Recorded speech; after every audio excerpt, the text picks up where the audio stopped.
Bueno, y por último, para introducir algunos casos especiales, digamos, al modelo de base que estuvimos viendo, tener en cuenta algunas particularidades. La primera tiene que ver con la relación entre productividades relativas y salarios relativos. Vamos a ver que, bueno, no voy a entrar en detalle, pero ustedes lo pueden hacer en sus casas, tratar de resolverlo a mano. Van a ver que si siguen todo este procedimiento, lo que vamos a llegar es que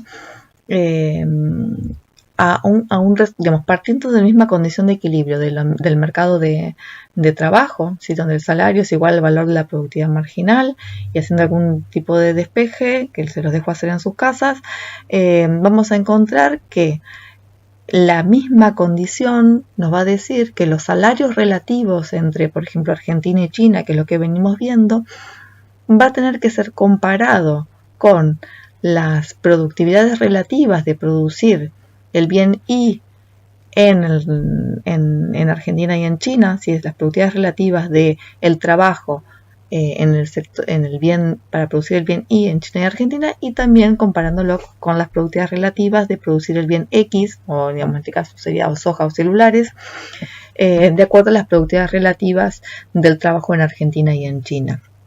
Esta comparación, ¿sí?, que vemos de salarios relativos, o sea, los costos relativos con las productividades relativas, o sea, cuánto me rinde ese trabajo en términos comparativos Argentina-China para producir el bien Y o el bien X, me va a estar diciendo también cómo es que yo puedo especializar a una economía en producir un bien o en otro, de acuerdo a esta comparación de productividades relativas del trabajo con el costo relativo de emplear ese trabajo, ¿sí?, en un sector o en otro.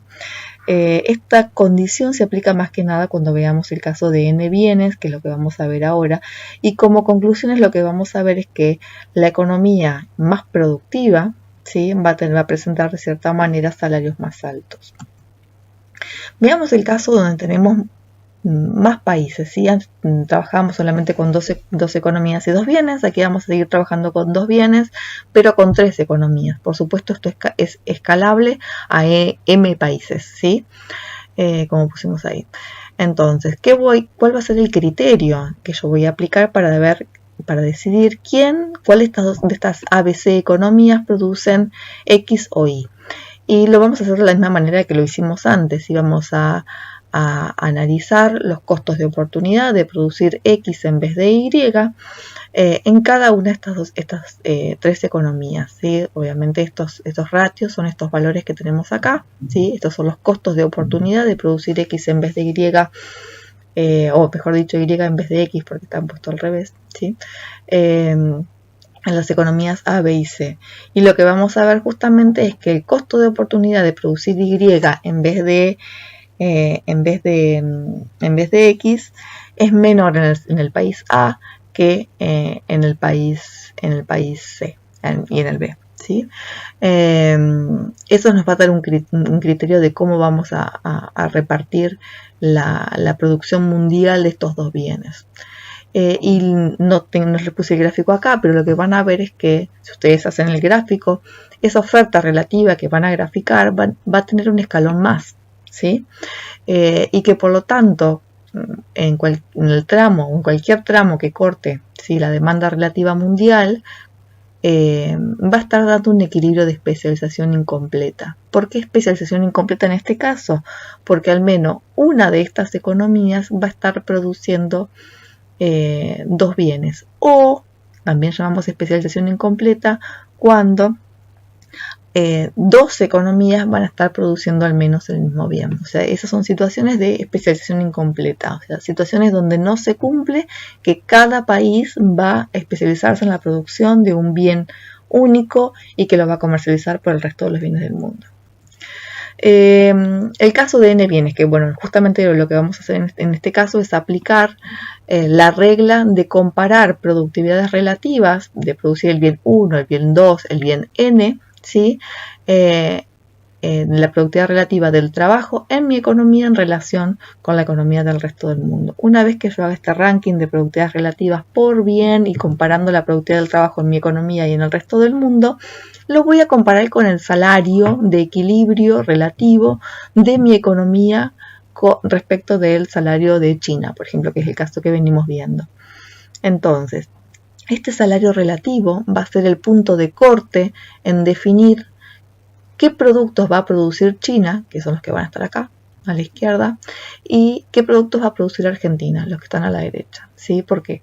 Porque lo que me va a estar diciendo esta regla es que el resto del mundo va a producir aquellos bienes, ¿sí? Cuya productividad sea mayor que su costo, ¿sí? Si lo veo del lado de Argentina, estos bienes, ¿sí? El trabajo está rindiendo menos en términos de productividad que lo que me está costando ese trabajo. Entonces Argentina va a producir aquellos bienes donde el trabajo sea más productivo, o sea, donde me rinda más el trabajo en comparación con lo que me está costando pagarlo, ¿sí? El resto de las condiciones de equilibrio para el mercado internacional son las mismas que las que vimos para el caso de dos países, dos bienes. Y por último, simplemente contarles que si introducimos costos de transporte o tipo de cambio, o mismo si consideran la presencia de barreras comerciales como aranceles, ¿sí?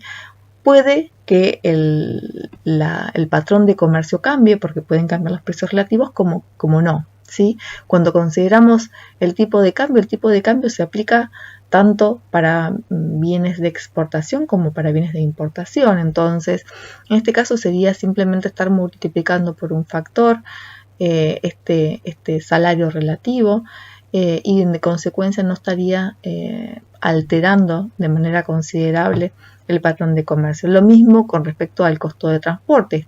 Este tau que está acá sería el costo adicional, pero si consideramos que el costo de transportar un bien es el mismo para exportar que para importar, no estaríamos generando cambios en los precios relativos, o sea, en los términos de intercambio, por lo tanto no estaría modificando el patrón de comercio. Sin embargo, si los costos de transporte son diferentes,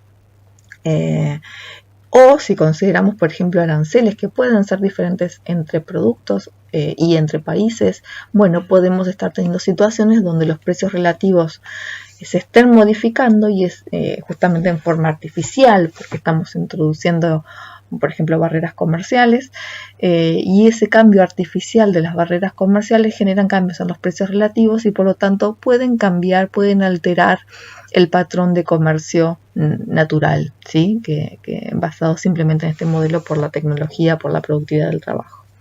Bueno, estos aspectos que vimos acá de extensiones son los que ustedes también van a estar explorando en la práctica. Mi consejo es que lean la literatura, o sea, lean los manuales, no se queden con un solo manual, porque, digamos, esta presentación fue armada un poquito con lo que mejor consideramos de cada manual y que justamente con ello se ayuden para responder a la práctica. La bibliografía, nada, los 3 manuales que están mencionados en el programa, Krugman Norfeld, Finstra y Taylor, el de comercio internacional en este caso y el IA Player y Field, cualquiera de ellos o los 3 los pueden leer y complementar y armarse sus notas sobre el modelo ricardiano, que es el primer modelo que aparece en estos manuales. Eso como bibliografía básica y bueno, por supuesto, si alguno más quiere ampliar con algún paper también se lo podremos hacer llegar. Y bueno, eso es todo por hoy. Muchas gracias.